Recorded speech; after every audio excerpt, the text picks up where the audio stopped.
Saludos amigos, hoy martes 14 de agosto de este año 2018. Bueno, tenemos ley de partidos y organizaciones políticas porque ayer se promulgó oficialmente por parte del Poder Ejecutivo esta ley que había salido del Congreso, como todos sabemos, fruto de un gran acuerdo que entre las principales fuerzas políticas, aunque dejó reminiscencias de desacuerdo en el camino, que habrá que todavía ventilar.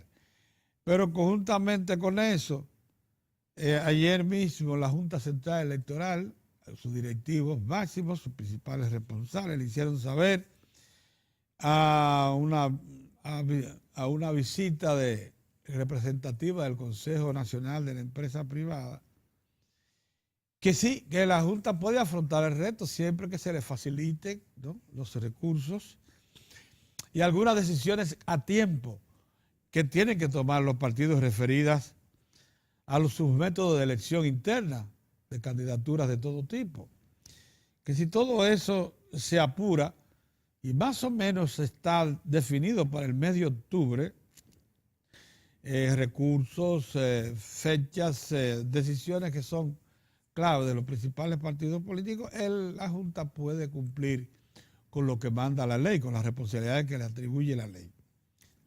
Eso debe traer tranquilidad a mucha gente. Mientras tanto, persisten las quejas de un sector que formó parte de un frente de partido opositor junto con el Partido Revolucionario Moderno, porque dicen algunos de esas agrupaciones representadas por el señor Moreno, por Elías Wessing, hijo, Elías Wessing Chávez, por otros más que formaron parte del frente, que el PRM actuó de espaldas a los compromisos que hizo con esas organizaciones.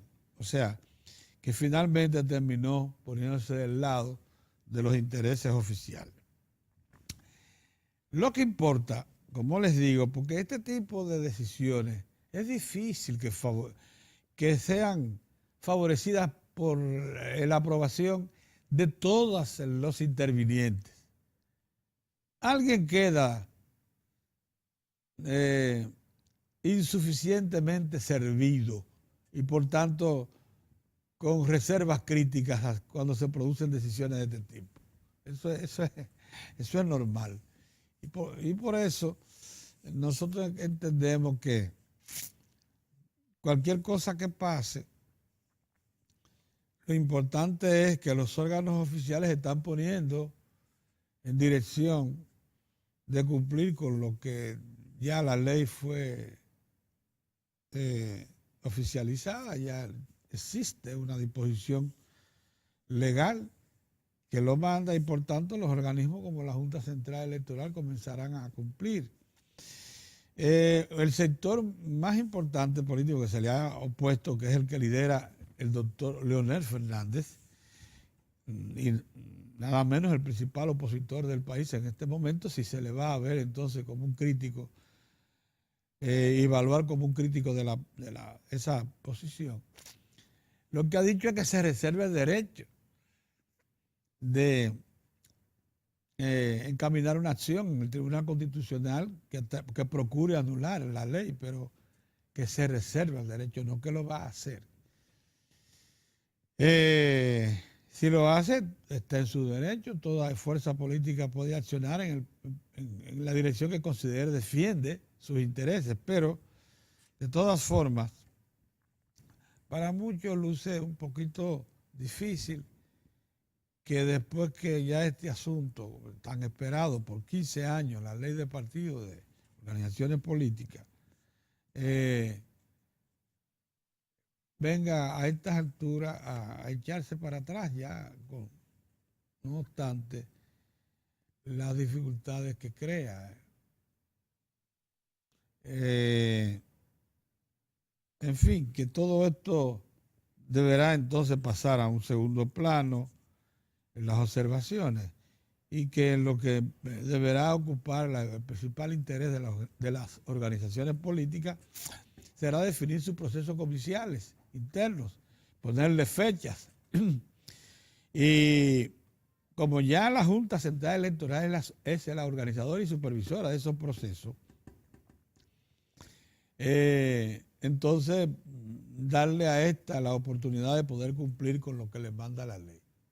Complicadísimo, eso sí, riesgoso, eso sí, una prueba enteramente nueva para este organismo, también es cierto, pero a todas luces necesario que se afronte ese reto, a ver hasta dónde se puede llegar, ¿no? ¿Verdad que sí?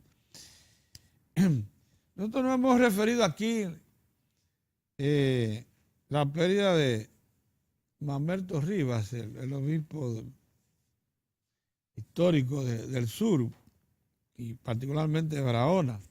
Pero lo cierto es que Mamerto deja una estela de deudos en toda la región, porque realmente, hay que decirlo, estuvo siempre a la cabeza de los reclamos de la región sur, del suroeste específicamente, y de Barahona. Por eso es una pérdida tan sentida en toda la región. Es difícil, hombres así, con esa capacidad de penetración, de convencimiento, de entrega a causas específicas de una región, es difícil usted reproducirlos. Por eso cuando se pierden, las comunidades lo hacen saber con muchísimo dolor. Y eso, bueno, ya ustedes saben. Miren, yo he estado viendo reclamos de sectores del Cibao que hablan de la necesidad de trabajos complementarios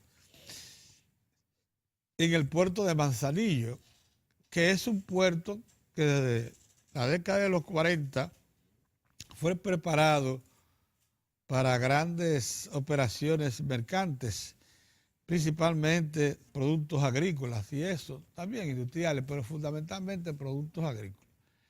Ese puerto de Manzanillo cayó en crisis cuando la United Brands se marchó del país, la hicieron ir, la incomprensión de los nuevos mandantes después de la muerte de Trujillo los hizo ir. Y luego que proyectos que se pusieran en manos del Estado de promoción y producción de venta de bananos, de producción para venta en el exterior de guineos, también fracasaron. Hoy por hoy es una instalación portuaria muy deteriorada que se quedó atrás en el tiempo y que no ofrece muchas posibilidades, que no sea para una intervención mayor.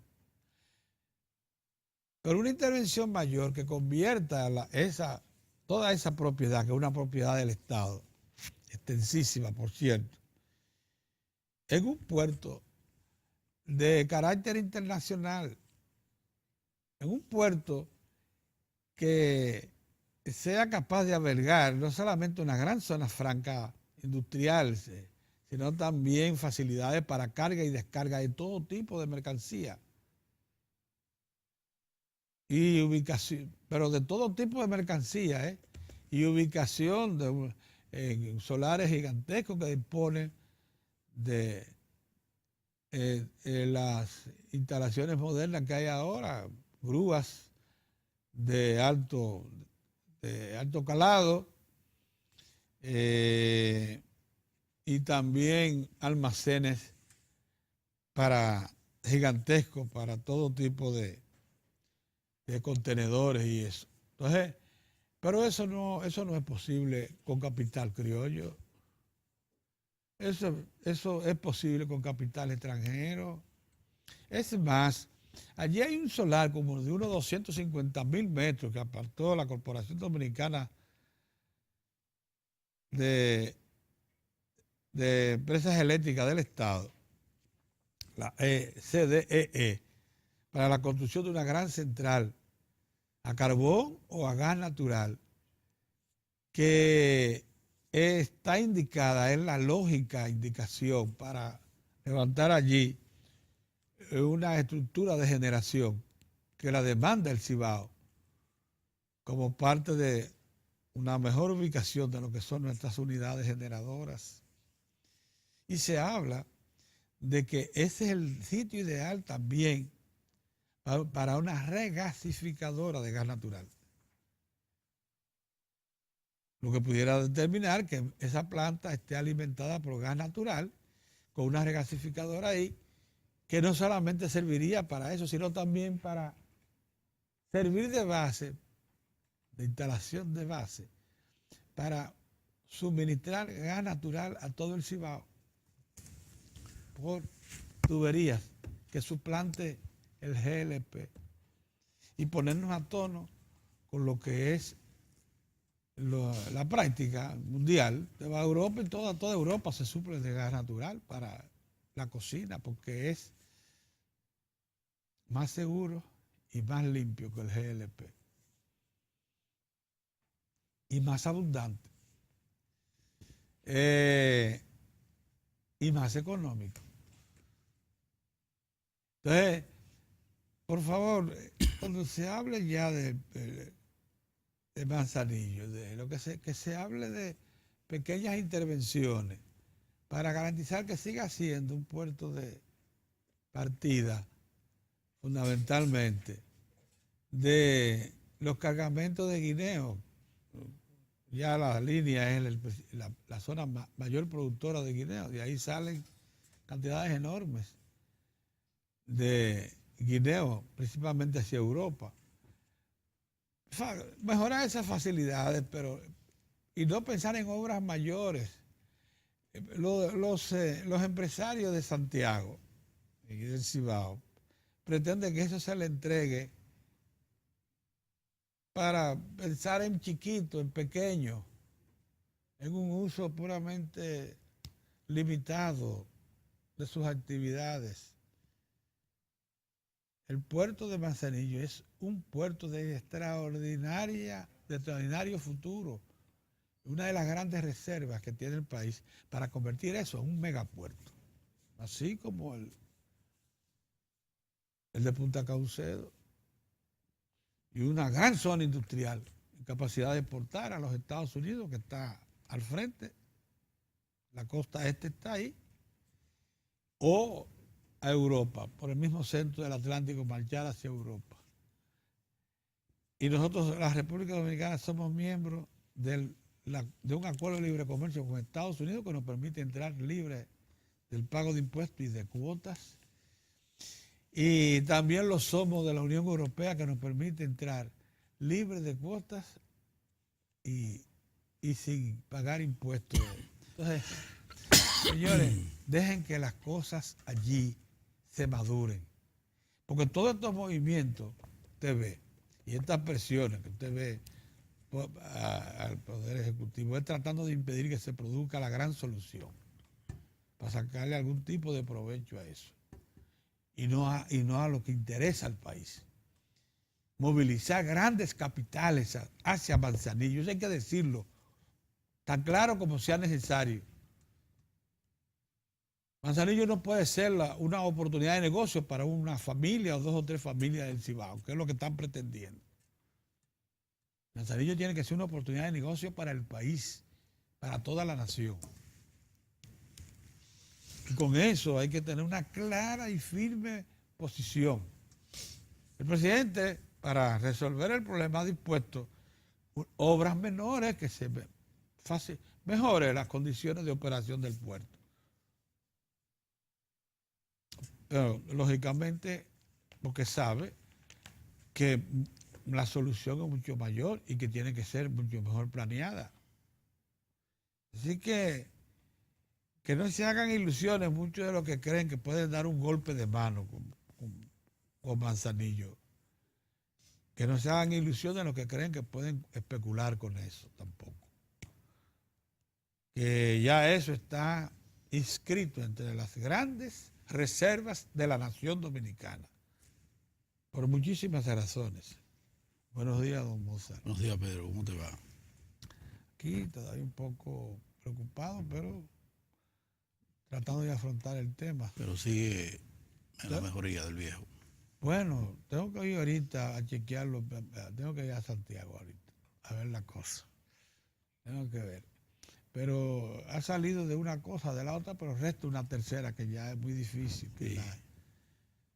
la neumonía en ancianos, tú sabes cómo es eso. 95 años son muchos, Y Pedro. 95 son muchos, sí. Son muchos. Pero nada, En a eso esperar en estamos. Dios que Vamos a ver. sea su voluntad, Sí, el viejo pueda superar eso. Oye, sí. Ese es el plan. hay que seguir. Gracias por tu Adelante. preocupación. Buenos días, señores, buenos días. Mira, Pedro, quiero primero iniciar. Yo sé que hay un plan general, nacional, que se está llevando a cabo, que con el asunto este de los vertederos.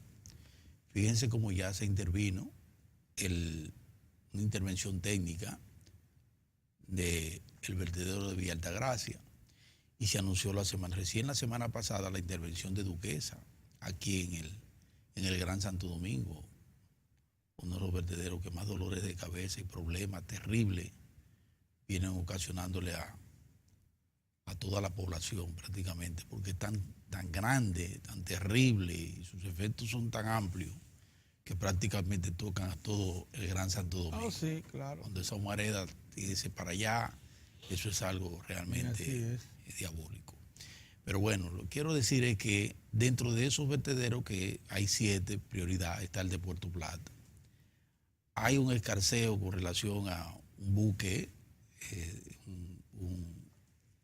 de esos que trae turistas. Transatlántico. Un transatlántico que trae turistas que tuvo que no llegó al puerto, tuvo que seguir. Sí, ya. Y hay varias, se han dado diferentes razones por las cuales esos turistas no tocaron tierra en Puerto Plata. Es un crucero de Carnival. Un crucero, exacto, de Carnival. La compañía Carnival ha dicho que fue un problema de un asunto de técnico. Otros han dicho que un problema, que era la marea, que estaba muy alta en Puerto Plata. Pero otros han dicho, incluyendo a una señora que venía con la familia, que fue por el problema del vertedero, que estaba encendido y esa humareda pestilente por demás impedía y decidieron seguir. Al margen de las causas que las autoridades establecerán con precisión, la verdad es que hay que acelerar el paso. Ojalá la tercera intervención sea ya Puerto Plata. Se dice que lo de Puerto Plata es porque no aparecen terrenos, y el terreno que apareció el más adecuado, entonces hay problemas porque los propietarios no quieren vender, por lo menos al precio en que se le está ofertando para vender esos terrenos. Ya eso ahí hay un componente legal de cuáles pueden ser los procedimientos que deban seguir las autoridades para convencer a los propietarios, siempre respetando la ley, ¿verdad? Claro. De que cedan ese terreno. Ahí un poco tiene que ver mucho, digo yo, Pedro, el grado de conciencia de un verdadero puertoplateño, de sin perder, pues ceder en algo, en lo que sea posible, a los fines de colaborar para una solución para su pueblo. Que no tenga que declarar utilidad pública. No tenga que declarar utilidad pública, simplemente esa familia o las familias que estén involucradas en eso, apelar todos nosotros y los puertoplateños por demás a su generosidad y a su solidaridad con su pueblo, de buscar un punto en que le puedan ofrecer un espacio para eliminar una situación que puede lastimar y está lastimando, pero lo puede lastimar de forma muy severa a un pueblo que ha logrado, gracias a la inversión y al sentido de las autoridades que han invertido en Puerto Plata, y Puerto Plata está en pleno renacer. Su turismo que es su principal foco, Pedro, su nicho de generación de empleo para mejorar las condiciones, la calidad de vida del pueblo, con ese vertedero es una amenaza permanente. Y entonces fíjense ya cómo dentro de las causas se excita el vertedero. Ojalá los puertoplateños apelen ahí a la buena vecindad, a la comunidad, todo eso, para ver de qué manera, junto con las autoridades, encuentran ese espacio para el traslado del vertedero que está justo a la entrada de Puerto Plata. Eso es realmente, eso es una vergüenza. Eso es una vergüenza y eso no debe ser. Por otro lado, un llamado de atención, uno más a la Asociación Dominicana de Profesores. Vuelve la ADP a apelar al recurso de amenaza para paralizar o impedir el inicio del año escolar, o iniciarlo bajo una amenaza de que en cualquier momento pudieran paralizar las labores docentes y administrativas de las escuelas. Yo a veces digo, ya uno no sabe de qué manera decirle a esta gente de la ADP que cambien en la ruta, que apelen a otros recursos y que por lo menos tengan la conciencia de reconocer que si hay un sector, óiganme bien, si hay un sector en el Estado Dominicano que ha sido beneficiado, que se le ha tomado en cuenta, que ha logrado avances significativos en sus reivindicaciones, en sus condiciones para el desempeño de sus funciones, ese es precisamente el sector magisterial. Ese es el sector que forma parte de los estamentos que han recibido los mayores recursos del presupuesto nacional a partir del 4%. Así es. Que ese 4% no solo está en la infraestructura escolar que ha dignificado sus labores cotidianas, que están en mucho mejor condiciones, sino que de esos recursos se han tomado para aumentarle en forma considerable, para no decirle sustancial, sí, su salario. Los maestros tienen salarios dignos, no tienen el salario que ameritan del todo, como ningún otro sector. Pero tienen un salario digno. Tienen condiciones para el retiro fabuloso, con sus pensiones. Tienen un programa fabuloso de capacitación para su buen desempeño. tú no te imaginas. Tienen espacio para las becas nacionales, Pedro, y fuera, Sí, los maestros también. Sí. Lo tienen muchas, han logrado muchas cosas. Muchas cosas. Y ni siquiera han tenido que paralizar, porque ese 4% está debidamente delimitado en qué va, en función de qué.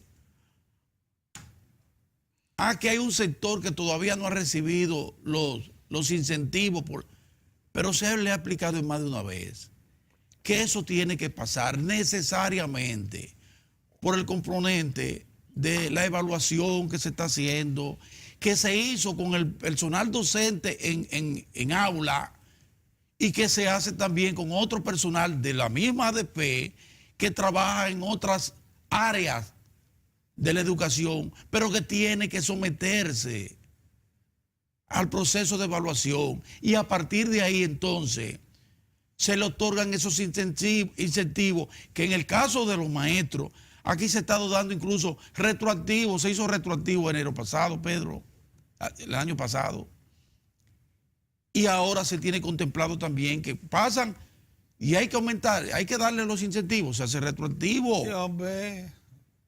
Se le ha buscado la manera. No paralicen la escuela. Busquen otros mecanismos. Y a las autoridades que colaboren también en esa dirección. ¿En cuál dirección? En quitarle de las manos esa herramienta funesta a los profesores de apelar a eso. ¿Cómo? Bueno, primero que cuando vayan a negociarlo, porque es la mesa en la negociación, lleguen a acuerdos que se puedan cumplir en el tiempo debido para evitar situaciones, que sean lo suficientemente diligentes, que tengan siempre las puertas abiertas para el diálogo con los profesores. Y que si se adopta un compromiso, se cumplen Se los tiempos y cumplen los plazos. y en los plazos ya. Pero ¿y cuál es el problema? Porque también hay de esa. El que hacen el compromiso y después entonces no tienen los instrumentales a la mano para responder y retrasan. Y retrasan. Y entonces aquellos, los profesores, Se aprovechan y apelan a ese expediente tan feo que lo pone, que lo colocan tan mal frente a los estudiantes y a la familia, al pueblo, que los rechaza. Entonces hagamos un esfuerzo, por Dios, ya, que eso quede en el pasado. Que quede eso en el pasado. Ojalá la ADP lo entienda. Que esté en manos del PLD. A propósito. Sí, hombre, sí. Porque hasta eso tiran por la borda. Hasta el compromiso hasta de el que compromiso, representan a la institución que está dirigiendo a la sociedad dominicana. Y que está dirigiendo la reforma, el sector educativo. Y al Estado dominicano de hoy.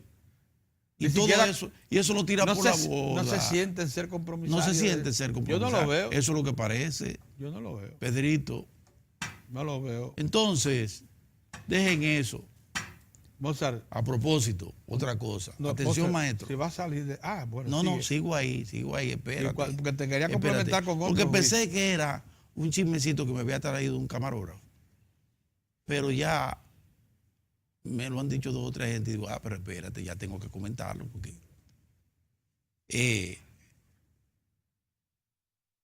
los útiles escolares y los uniformes son gratis. Sí. A la escuela pública, gratis. Así que ningún liceo ni ninguna escuela venga a cobrar puede venirme a cobrar. Y que complemento. Dice él que 400 toletes por 2 teachers. 800 billetes a 400 cada uno. A que me lo explique eso. ¿Cómo que se llama la gente de bienestar estudiantil? Sí. Que me explique eso. Yo tenía entendido, y tengo entendido, porque los muchachitos del ciego, eso es mi parámetro, porque los muchachitos de mi aliado allá en el campito, están en la escuela pública. Que tú sabes que eso ha sido una bendición para ese hombre, porque están extendidas y tienen hasta autobús que lo recoge ahí en Villa Altagracia. Sí. Pero a ellos les dan sus uniformes gratis. Pero me dice este señor que en San Cristóbal, en Yaguate, le están pidiendo 400 billetes por cada teacher. Ya lo pagó, dice. Entonces, yo lo que quiero es que la gente de bienestar estudiantil ¿qué cosa? Que aclare ese asunto. Porque si están negociando con eso. No, que aclaren ese asunto. ¿Cómo que se llama la escuela esa? Ana Lidia Miranda. 400 billetes está cobrando por cada teacher. Que si fuera verdad que he vendido, también es un abuso el precio. Tú me permites, aunque no tengamos ese anuncio. Aunque no tengamos ese anuncio, en Plaza Lama aparecen mucho más barato. A colores. Yo no tengo ese anuncio. Y de los mismos colores. Y de los mismos colores. Un momentito, Entonces, tú como quiera, hay una situación que deben aclararle a las autoridades. Esas son las cosas, para no decir la otra cosa con B de vainita. Qué cosa más grande. Mira, Mozart, desde los últimos días ha sido una preocupación constante. No he terminado el tema. No, es el tema, pero relacionado con otro sector sindical. El de educación tiene otro tema, sigue. No, sigue. Bueno, lo que quería agregarte a esa preocupación tuya, porque viene muy a cuento, viene oportuno. Ok. Mira, ayer veía con paciencia, me armé de paciencia, una exposición del presidente del Colegio Médico Dominicano. Mira, Él, ese otro. yo lo conozco, yo tengo origen, tenemos incluso, fuimos líneas rojeros los dos, hace muchos años. Y yo me lamentaba de ver a un dirigente sindical, y por eso nosotros nos hemos mantenido a prudente distancia del Colegio Médico Dominicano, porque esa es la vocación que tiene la entidad. Sí. Es la de confrontar toda iniciativa de política pública. Sí, señor. Pero confrontarla, resistirse. Entonces, cuando uno veía a estos señores no reconocer ningún paso de avance en la seguridad social, y yo me preguntaba, pero ven acá, es que no más ven los intereses del ejercicio del profesional de la medicina, nada más, su entorno, y no toda la sociedad. El resto. Eso es lo que te dicen ellos. Ay, que nosotros somos gremialistas. Óyeme, así no, porque somos gremio. Es que no puede ser. Miren, por eso es que una de las cosas, mire, ayer hubo una exposición aquí de don Pedro Luis Castellano. Sí, brillante. El superintendente de Salud y Riesgos Laborales. Sí. Que con esa parsimonia que ese señor tiene, sí. Pero que no deja de ser profundo es agudo y agudo y preciso, sí. Este señor hizo un análisis de la seguridad social, de lo que llevamos ejecutado hasta hoy, que el que lo repiensa se da cuenta de que hemos avanzado notablemente, Mozart, y de que cada uno de los sectores que la ley atrajo para participar en esta gran iniciativa de recuperar más de 50 años sin seguridad social, han aportado y el país ha echado adelante, que lo que está así como gran tarea de toda la sociedad y de los supervisores, sea el Estado, que es el principal responsable, porque es el principal supervisor y conductor del proceso, es introducirle los correctivos que en este momento demanda, después de 10 años como lo manda la propia ley de aplicación efectiva de la seguridad social. Ese seguro familiar de salud en el 2007, que comienza efectivamente la ley del 2001, pero es tan compleja que se dio un plazo de 2 años, 2003, para comenzar a aplicarse por partes. Y el seguro familiar de salud, que es la pieza clave, comienza a operar en el 2007, o sea que ahora es que tiene 10 años, Mozart. Sí. Entonces, por tanto, este señor, que es médico de profesión, que no es un contable, ni otro profesional, hizo una apreciación en la que quedó claro que ha habido avances notables, pero que eso sí, hay que aplicar la ley en su contenido y cerrar brechas de fisuras que ya se notan y que son visibles, y que poniendo de nuestra parte cada uno de los sectores que están allí representados, se puede resolver. Entonces yo, viendo a este señor, como he visto también a algunos médicos, médicos de renombre del país, que o no hacen suficiente esfuerzo por entender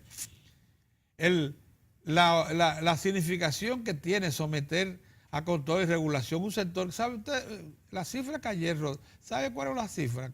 Si la sumamos, son 120.000 millones de pesos que se emplean en el sistema de salud, lo que es contabilizable. O sea, el aporte del Estado más lo que genera la sociedad, el sistema de seguridad social, Mozart. 70 y 70. 70 y 60. 70, 60 y 60. Pues si tú lo vas a 60, tienes 120.000 millones de pesos al año.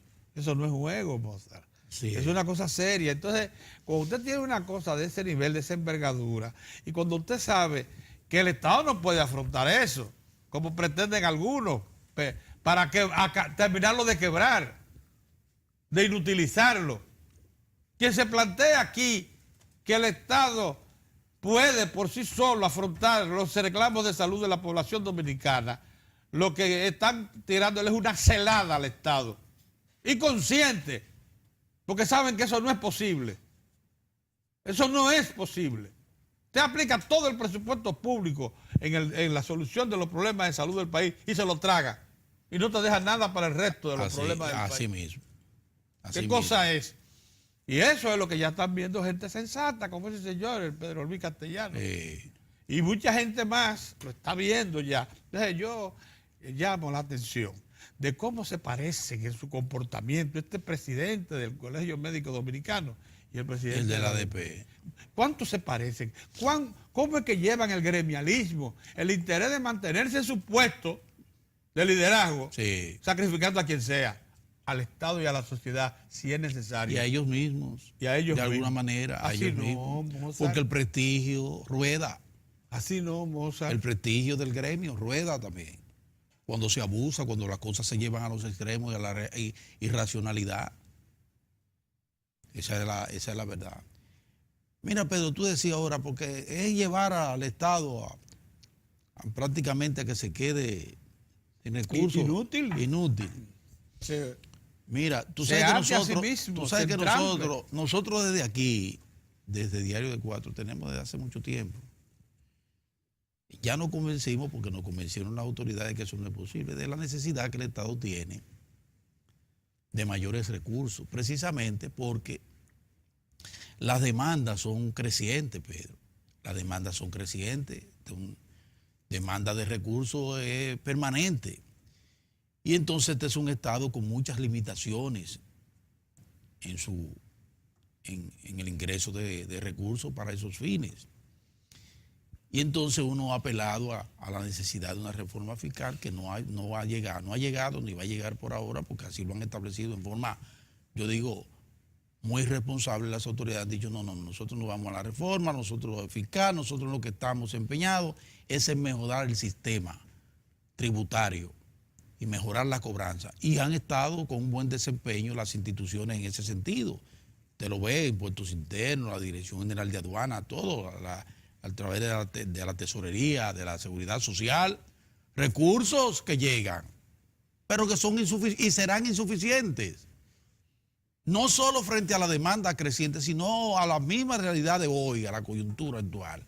Son insuficientes, apenas rondan el 15% frente a una demanda que supera el 23, el 24%, arrojando un déficit terrible en las posibilidades del gobierno de responder a todo.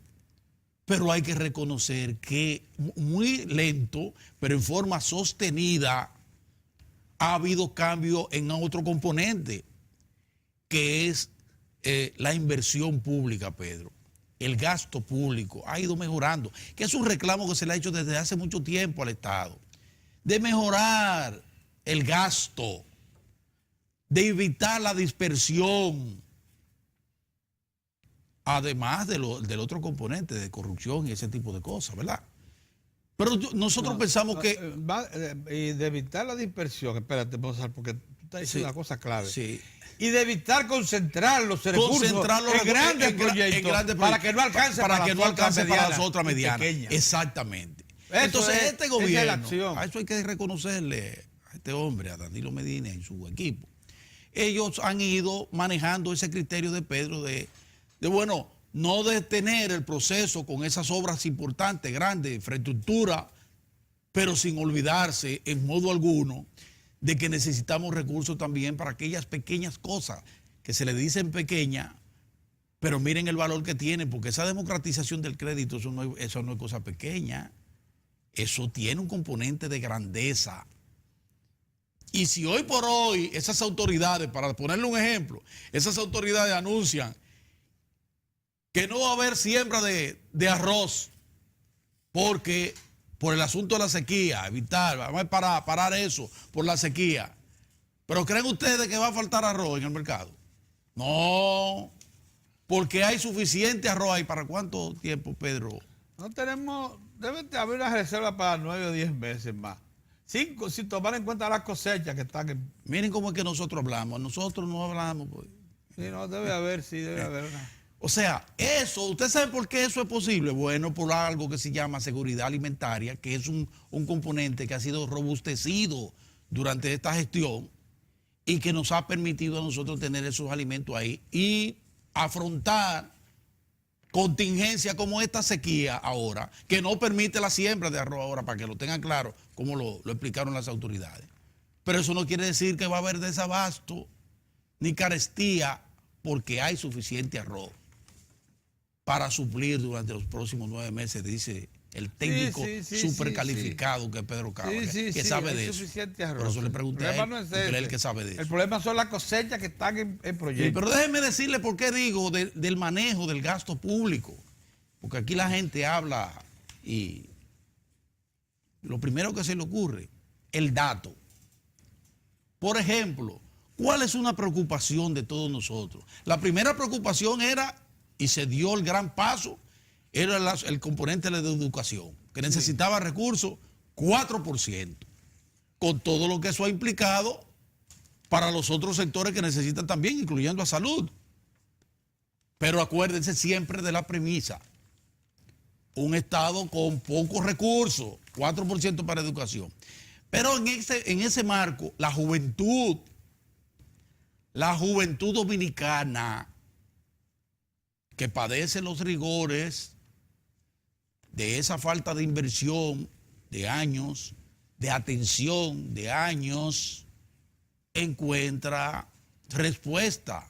Pero para encontrar esa respuesta a esa juventud hay que empezar por donde, precisamente por la educación y precisamente por programas que necesitan recursos, porque esos programas para llevar a un joven a un instituto de tecnología que hoy va a 300 y pico de técnicos que va a sacar el ITLA hoy.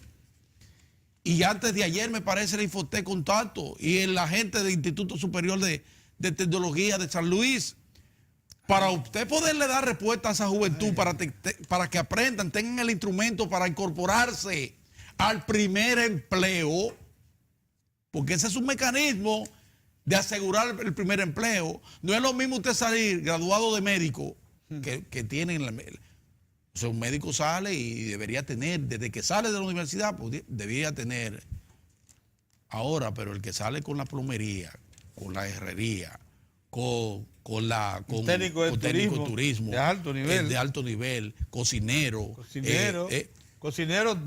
ese es un componente que habilita y posibilita más el primer empleo, pero que claro, tanto reclaman con mucha justicia a los jóvenes. Pues quiere que le diga una cosa. Miren, en esta administración desde el 12 hacia acá se ha empleado cerca del 2,3% del PIB en programas dirigidos esencialmente a la juventud. 2,3% del PIB empleado en eso, del 2012 a la fecha, o sea, en 6 años. Eso es importante. Pero ayer se anuncia, a propósito de la juventud que está rebelde, con mucha justificación, esos muchachos que salen de las universidades y no encuentran qué hacer, esos otros muchachos que van y te hacen un curso, o sea, salen de la universidad, se pasan 4 o 5 años en la universidad, salen al extranjero o lo hacen por la vía de online, te hacen un programa de maestría, te hacen hasta un doctorado y cuando tú vienes a ver, no encuentran espacio, entonces porque sus niveles son demandas demasiado, o porque no tienen experiencia, entre otras cosas. Entonces, el primer empleo es un componente que se va a iniciar de forma conjunta, como había solicitado, hay que reconocerlo, con mucho énfasis, el empresario Pepín Corripio, que en varias intervenciones desde hace ya un buen tiempo, años, Pepín Corripio, que es un hombre que sabe de eso, sabe de empleo, es un empleador. Y la diputada amigo de nosotros de Santo Domingo. Esa muchachita de Santo Domingo, sí. Que ha venido constantemente. Sí, la diputada del PLD, sí. Sobre el primer empleo, bueno, ayer tenemos la feliz noticia de que a partir del próximo año ya es un proyecto. Programa del Estado. Un programa del Estado para el primer empleo, para buscar las herramientas, los instrumentales, las vías que permitan que entre el sector público y el privado, como debe ser, en eso que han denominado muy bien la alianza público-privada, y que ha generado la administración del presidente Danilo Medina, nos enfoquemos en darle respuesta a esos jóvenes que salen de las universidades, que salen de los institutos y necesitan la oportunidad de demostrar y poner al servicio del país su talento y sus conocimientos. Entonces yo creo que esas son cosas que en medio, no podemos ondubilarnos en medio de la rechinfla y de los asuntos políticos. No. Esas son cosas que hay que reconocer y son cosas que hay que alentar. Así es. Para seguir hacia adelante. Muy bien. Buenos días. Buenos días, don Morillo. Buen día, saludos. Bueno, nada, hemos estado aquí haciendo un repaso, usted sabe, de una serie de asuntos. Se nos olvidó tocar el tema de la reunión de ayer del presidente con el sector del agua, que dijo que si bien no es cierto, esa es la conclusión, que si bien no es cierto que hay una alarma general, pero sí advertencia de que debemos economizar el agua. Bueno, sí. Comenzó con lo del arroz. Que amenaza de que con un niño. Los niños son peligrosos. Sí, una sequía. Y que un niño pudiera... No está lloviendo en la zona del Valle de San Juan, eso es problemático. No, y en el noroeste también hay problemas. Sí. Y no hay cosa más, no hay cosa más terrible que una sequía, sí. Porque el agua recompone todo, pero te lo devuelve, pero sequía. Bueno, señores, saludos, amigos. Perdón, gracias por estar con nosotros. Miren, uno recoge todo lo que ve después del desfile de Marcha Verde. Lo primero es que yo quiero decirlo con mucha sinceridad y quiero excusarme con los colegas. Yo no hubiera hecho lo del lunes. Yo no hubiera hecho lo del lunes. Yo lo hubiera dejado para el martes. ¿El qué? El encarte. El encarte, sí. Yo lo hubiera puesto para el martes porque pasó casi inadvertido. Oye, no, porque se convirtió en un tema que no era necesario. Miren. No, pero no lo dicen porque pasó inadvertido, lo dice por la rechinfla. No, lo que pasa es que... No, explícalo. Es que ahí estaba toda lo más importante, lo más trascendente que el gobierno del presidente Danilo Medina ha hecho. No tenía que confrontarlo con nadie. La Marcha Verde tenía dos formas de enjuiciarse. La oposición iba a decir que es lo mejor del mundo, un partido la asumió como suya. Oye, estaban esperando que la última persona llegara al centro de los héroes para decir de una vez, muy buena, nosotros nos alegramos de esa convocatoria, que sé yo cuándo. Y el Partido Revolucionario Moderno, sin duda alguna, se alzó con el santo y la limosna. Ahora están tratando de recoger que esta marcha no tiene líderes, que esta marcha no tiene tal. Pero el presidente del partido desfiló en esa marcha. Pues está bien, eso es su estrategia, muy bien. Pero ¿cuál era la estrategia a mi modo de ver? ¿Qué tú dices? Que invirtió además, los 284 autobuses. En autobuses. Lo que sé yo cuánto que aparece hoy en la prensa. Bueno, yo no sé, está bien, somos un pueblo generoso, quizá cada quien puso 20 el PRD pesos, puso. Pero fue un dinero que puso un sector de... apoyar sin cosas materiales. Sin autobús, sin nada, bien, sin logística. Ni siquiera nosotros desmeritamos nada. Bien. Yo pienso que fue un triunfo de la democracia. Eso demuestra lo que es este país, hasta dónde hemos llegado, se lo hemos dicho. Esa era la parte. Movilizar entre 16 y 17 mil personas es duro. Algún ciudadano, aún sea el más humilde, que viniera de la más apartado lugar, dijo que se le trató mal en Santo Domingo, las autoridades. Le impidieron llegar, que le revisaron el vehículo, que desmontaron a todo el mundo de una guagua, que agarraron que cuatro... Oye, hasta la propia naturaleza. El aguacero fuerte cayó después que ya la marcha estaba terminando. Sí. Y además, ningún accidente de tránsito. Gracias a Dios. Gracias a Dios. Entonces, bien, ¿cuál es el problema? ¿Tú te fijas? Óyeme, ese es uno de los mejores premios que se le puede dar a un gobierno democrático. Que como dice 15, 16, 20, no sé cuántos miles de personas. Cerca de 16.000 personas. O quizás ponle 20.000. Sí, pero mucha gente. Eso es mucha gente. Y que ocurra como eso. Eso es como tú dices en tu casa. Tú viste que vinieron todos los muchachos y todo el mundo ahí peleando y se fueron otra vez y no pasó nada. Eso es bueno. Mal hubiese sido como querían en principio, en la 27 de febrero, a las 5 de la tarde con un entaponamiento.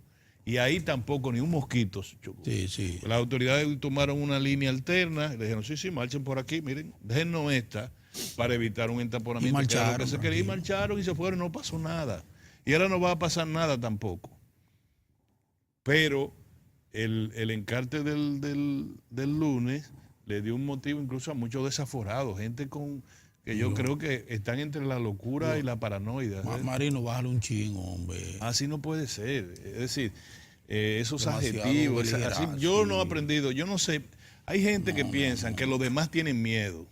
Y eso es malo. No, pero se le fue. Lo que hay que tener es cordura. ¿Y quién ha dicho que el que hable más duro tiene la razón? O el que más insulte tiene y el que más califique tiene la razón. Además, no, da la impresión de que se le está acabando el tiempo y ellos se lo sienten. no, entonces eso no está bien, porque entonces yo soy el más guapo, o nosotros somos los más guapos. Aquí nos comemos la gente frita. Son una partida de delincuentes. Sí, y todos somos ladrones, todos somos ladrones, delincuentes, bocinas. Entonces, no hay necesidad. Mire, el que hable más duro no es que tiene la razón. Y nunca, porque debajo de cualquier yagua hay un alacrán. Nunca piense que lo demandan huyendo, metido debajo de la cama, que nadie está haciendo... el debate es bueno. ¿Cuál es el problema? Debate, sin insulto. Yo no critico propiamente lo del lunes, el encarte del lunes. Yo digo que yo lo hubiera hecho el martes.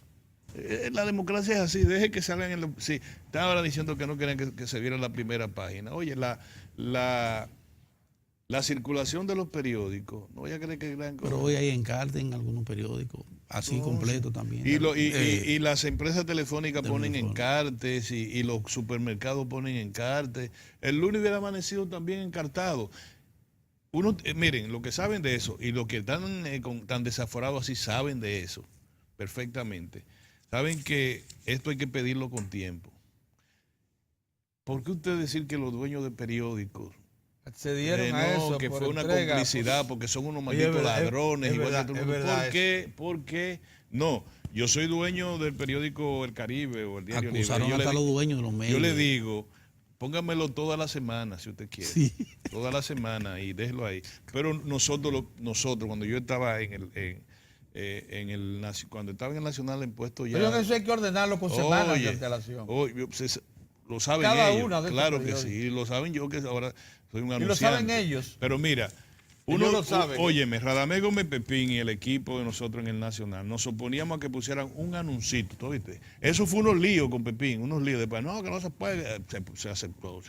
Ya lo arropan el periódico entero. Y de donde sea, bueno, porque se impone el capitalismo por encima de cualquier cosa. Pues sí, todo. En primera página, ya un supermercado en primera plana. Ya eso no lo puede evitar nadie. Nadie lo puede evitar. Y si le quieren quitar la principal un día de esto, le van a quitar. Dice, mira, la principal es que va a decir Jumbo, que sé yo qué cosa. Sí, Jumbo, y se acabó. Ahora, los insultos, la diatriba, bueno, yo no sé si así se logra tener la razón. Y tapar el sol con un dedo, que este país se está cayendo a pedazos, que esta es una república, una mojiganga de Estado, qué sé yo cuánto. Bueno, así es la vida. Lo que Moza le estaba haciendo una descripción que a mí me parece oportuna, porque yo le quiero decir al gobierno, tomen su tiempo, aprovechen el tiempo. Esto no es, se lo dijimos desde el año pasado, ¿te acuerdas? El 2018 es el año de las realizaciones o de la consolidación de la realización. Es decir, un proyecto para que no dé marcha atrás, en el 2018 usted tiene que consolidarlo, como es el caso de la presa Monte Grande, que no tenga vuelta atrás, no tenga vuelta atrás. Es más, el teleférico de aquí, de los Alcarrizos, deben comenzarlo. Orión, lo que está diciendo es terrible. Ayer yo denuncié aquí, tú no habías llegado, no te enteraste, que hay retraso en Punta Catalina. Lo tengo confirmado. Pero tú sabes por qué. Porque ya comienzan los intereses a usar el paso de Jicotea para concluir en los plazos. Pero están todas las piezas ahí. Todos los componentes están ahí. Sí, en el patio. Sí. Y el presidente... Están ahí, en almacén, todos, y pagados. El gobierno ha pagado todo. La línea política es provocar al presidente, sacarlo de sus cabales, evitar que siga insistiendo en el desarrollo cotidiano del país. Y eso es bueno que se le responda, por ejemplo, con un proyecto al cual este programa se adhirió desde que lo mencionó Pepín Corripio. Y mucho antes nosotros ya estábamos con eso, que es el proyecto del primer empleo. Y a mí me parece que este año también tiene que ser un año para la juventud, eso es bueno. Claro. Todo, el crédito, el emprendimiento del gobierno. Pero para eso tiene que trabajar más de 5 funcionarios, Mozart, también hay que decirle. Al presidente, quienes le pueden declarar la soledad del poder antes de tiempo, son sus propios colaboradores. Hay que llamarle la atención. No, yo soy candidato, qué sé yo, que yo me voy a desgaritar ahora, un momentito. Se hacen bien, el presidente le digo, sepárense del poder, pero hay gente que son del presidente, que deberían estar al lado de él trabajando, y no... en los mismos horarios. Trabajando fuerte, 24 horas, en los mismos horarios que el presidente. Porque el ensamblaje de oposición es esencialmente corporativo. Así es. Lo quisiera llamar la atención, lo que pasa es que, bueno, ya nosotros no vamos a hacer más nada de ahí. Es esencialmente corporativo. Vamos, tú sabes, Mozart, las veces que yo he dicho, vamos a bañarnos con cloro. Habría que ver un día que los periodistas aceptemos todo. Cuáles nuestros bienes, nuestros activos, de dónde vienen, cómo vienen, cuál es nuestra relación con el Estado, cuál es la relación con ese empresariado ayepto del que yo te hablo.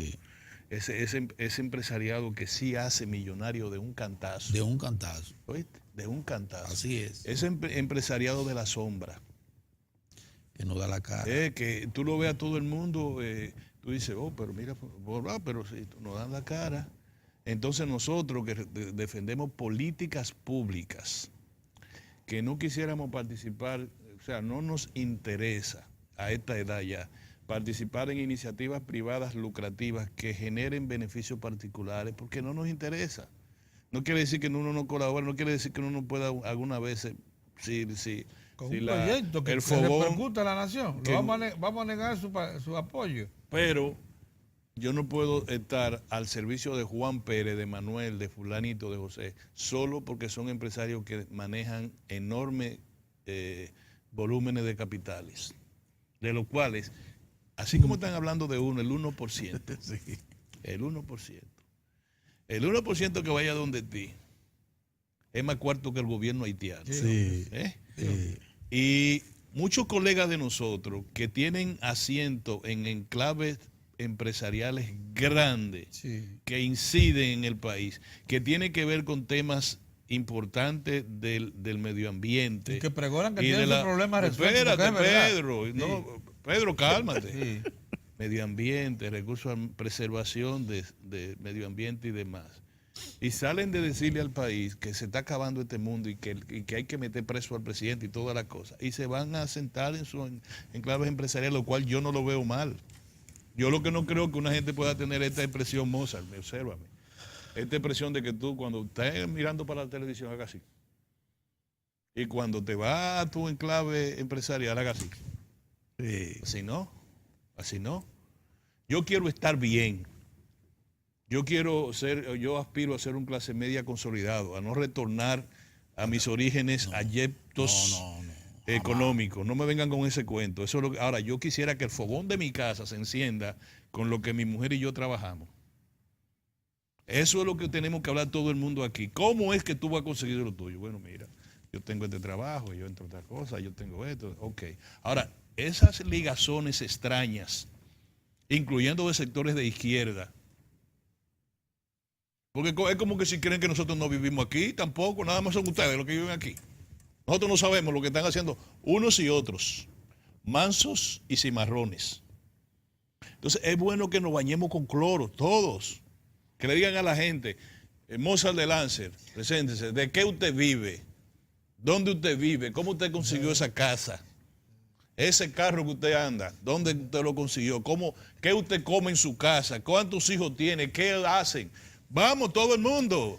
Y comencemos. Yo me voy a quitar, bañémonos, pongamos la ropa, todo el mundo, en un cordel, con cloro para que se blanquee. pero no vengan a todo el mundo. Primero que creen que uno tiene miedo. Primero que creen que uno se avergüenza de su conducta. O sea, hablan, esto bocina, delincuente, que Roberto que si yo qué lo hizo dueño de que si yo qué. No, así no. Nosotros. No. Nosotros somos bocina. Pues yo me preguntaba eso anoche. ¿Y cuáles son las todo el que bocinas defiende yo algún mencioné? tipo de política pública ya miren, yo no voy a decir por qué. Óigame, Bueno. este comentario yo lo pensé ayer tarde fue con una llamada de Pedro, que no voy a decir el Pedro, oye, que no voy a decir el contenido, con una llamada de Pedro que hablamos, una cosa, y pam, pam, pam. Yo dije, contra. Y ya en la tarde había visto a un querido, apreciado colega. No, cuando tú hablas con cualquiera de ellos, no es contigo la cosa, pero espérate que tú no me sacaste. Se lo digo también al otro, el que dijo que esto es una mojiganga, de que si yo qué. No, espérate, que todos, no, lo que no te vamos a aceptar y no vamos a aceptar a nadie que nos digan corrupto. No importa lo que tú no veas, que entramos en chancleta, que servimos, que si yo cuánto, lo que tú quieras. Entonces, cuando yo tuve esa conversación con Pedro, digo yo voy a reiterar hoy lo que vamos a decir. Lo primero es que al gobierno hay que decirle que no actúe con torpeza. Vamos a tener que decírselo, Mozart, de verdad, vamos a tener que actuar un poquito más diciéndole al gobierno. Por ejemplo, hay algunas cosas que no se pueden hacer. Al presidente no le pueden poner una racha de errores. Porque te lo digo, y nosotros que estamos en esto, el presidente en la parte que a nosotros nos conecta con su estilo de trabajo, es en la que se refiere a la redistribución del ingreso. Cuando yo venía aquí ahora al programa, tú estabas hablando del primer empleo. Y nosotros lo decimos de otra manera. No quieran ustedes matar con la policía a los jóvenes que primeramente no le consiguieron la oportunidad de descollar, de desarrollarse en sí mismos. Y por eso estamos de acuerdo con el 4%, por eso estamos de acuerdo con la visita sorpresa, por eso estamos de acuerdo con el adesentamiento de los barrios. Nadie dice lo que era antes donde se abundaba. Oye, cuando nosotros éramos nobles, la barquita, sí, reporteros, ¿cuál era lo primero cuando había un ciclón? ¿A dónde te mandaban? Había que ir a la barquita. A tirar fotos de la barquita, un aguacero del carajo y la gente por ahí. O a la Sursa, Pedro. Y hoy tenemos, bueno, el proyecto Juan Bosch es un proyecto tan ambicioso que cualquier gobierno no le mete mano. Ese proyecto es 3 o 4 veces más grande que un municipio. No, que el que está allá, el que hizo Jorge Blanco. Sí, que Invivienda. Invivienda, sí. Mucho. Que Invivienda se desbordó, sí, y una parte de ciudadanos haitianos ocuparon apartamentos abandonados. Todavía hay maleza. Todavía hay maleza. Y hay maleza todavía. Este es un proyecto que tiene 25,000 viviendas. Es un municipio. Es una cosa. Ve, Pedro, tú no has ido. Vayan para que ustedes vean lo que es eso. Para que ustedes vean. En los ríos. Vino el río, entró y hizo algo ahí en una cosa. Y una vez dijeron que eso era, que había que llamar, no sé, a un organismo internacional para que lo viera. El primer nivel de algunos de los edificios de Rito fue la entró el lodo en construcción.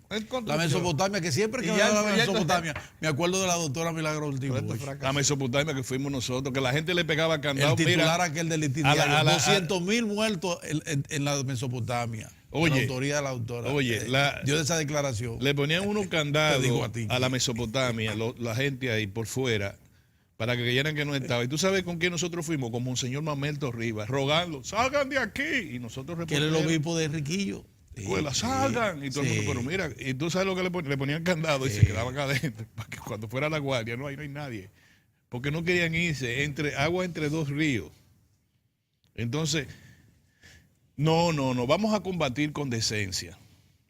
Un partido agarra y se queda con la Marcha Verde. Y lo que contestan los infelices líderes de la Marcha Verde, no, nosotros no tenemos líderes, porque nosotros somos un colectivo, qué sé yo cuánto. ¿A ustedes no vieron que les robaron la misma tarde la Marcha Verde? Se la robaron la misma tarde. Y el presidente de ese partido marchó en la Marcha Verde, valga el término. Que esa cantidad sí la puede movilizar el PRM. Entonces, no, y además, una cosa, ¿quién fue que dijo que, Uchi Lora, que un país no puede respirar si no tiene un sistema de justicia adecuado? Uchi, nosotros no hemos respirado nunca entonces. Pero eso lo dijo en una décima. Él habló en la Marcha Verde. Y a él yo lo escucho porque él tiene calidad para hablar. tiene calidad, tú no le puedes decir a Uchi más nada que no sea eso. Sí. Uchi, entonces, tiene calidad, Tiene tú le calidad. puedes decir algún tipo de desenfreno, Tiene pero tiene calidad calidad para hablar, tiene calidad, tiene historia, tiene todo. Pero hay que decirle a él, es que nosotros no hemos respirado nunca, porque cuando nosotros hemos tenido sistema adecuado de justicia, cuando Balaguer, no. En el Triunvirato, no. Cuando Trujillo, no. Solamente un poquito. ¿En los gobiernos del PRD? No, entonces no hemos respirado. Porque eran los senadores, O sea, los que designaban los jueces, el gobierno del PRD. Esa es una agenda pendiente. ¿Qué cuento es Esto, vamos a ponerlo Y de esta había manera. bancos que mandaban en los tribunales. Vamos a poner este sistema de justicia de esta manera, lo menos malo. Debería reconocerse eso. ¿Eh? A nombre de la calidad debería reconocerse eso. Sí. Y Había poner la bancos que eran los que administraban. Y siendo conocedor de la historia, debería poner la cosa en su justa dimensión. Entonces, ¿cómo tú le vas a temer a la marcha verde?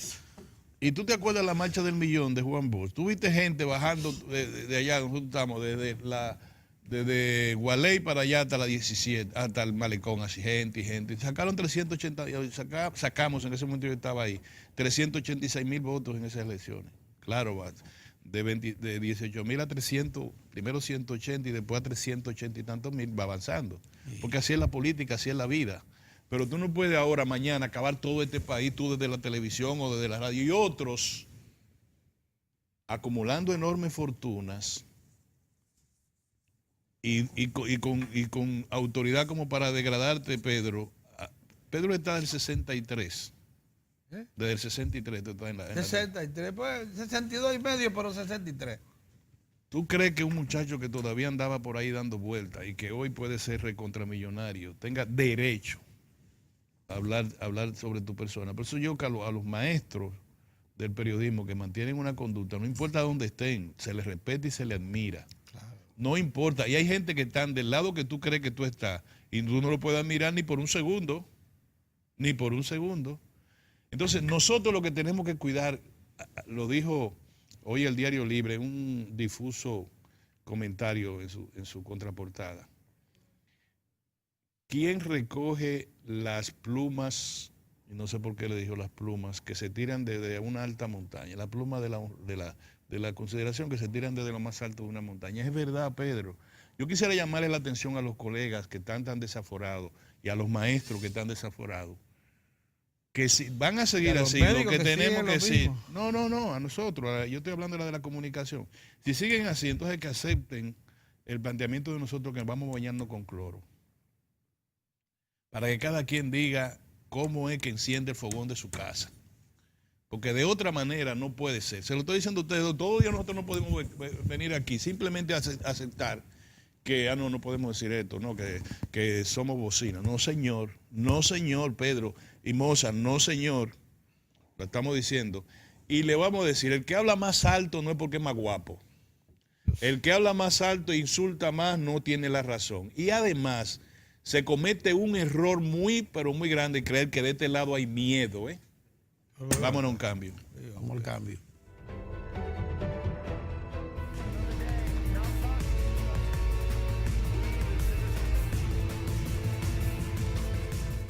Muchas gracias por estar en sintonía con su programa Diario de 4. Las noticias e informaciones están a la orden del día. Y como somos un canal o vía para informarles, por eso les presentamos las internacionales.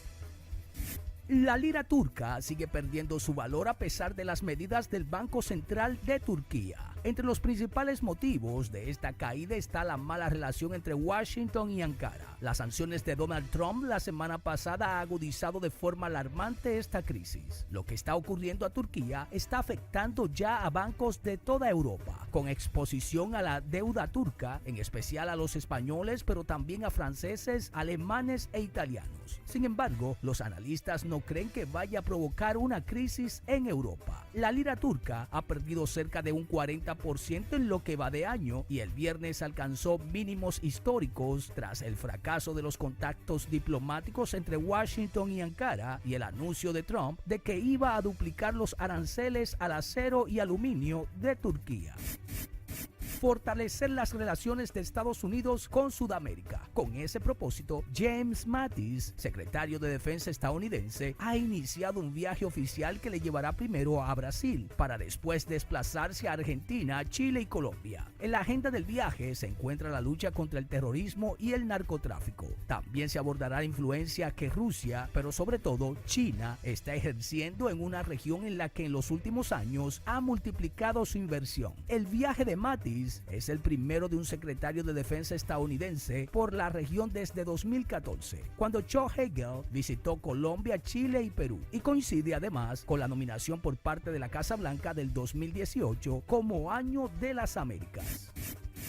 Utiliza la luz del sol como combustible. La empresa alemana Sono Motors ha fabricado un carro solar que en condiciones óptimas es capaz de recorrer 30 kilómetros sin necesidad de aportes adicionales de energía. Pero en caso de necesitarla, el conductor puede cargar la batería como lo haría con cualquier otro automóvil eléctrico. El modelo, llamado Sion y recubierto de policarbonato, es prácticamente una placa solar con ruedas. Cuenta con paneles en el techo, en las puertas, en el capó y en el portón. Así, toda la superficie posible se utiliza para poner placas solares que componen un entremado de 330 celdas. Además, con el correspondiente enchufe, puede actuar como un generador y suministrar energía al hogar, con un diseño aerodinámico y una autonomía total de 250 kilómetros hasta agotar las baterías. Su precio final de mercado ronda los 24.000 euros, impuestos incluidos. Su lanzamiento al mercado está previsto para el segundo semestre de 2019. Para Diario de 4 en las internacionales, Giovanni Ramírez. Ahora nos vamos a una pausa y luego retornamos con más de Diario de 4.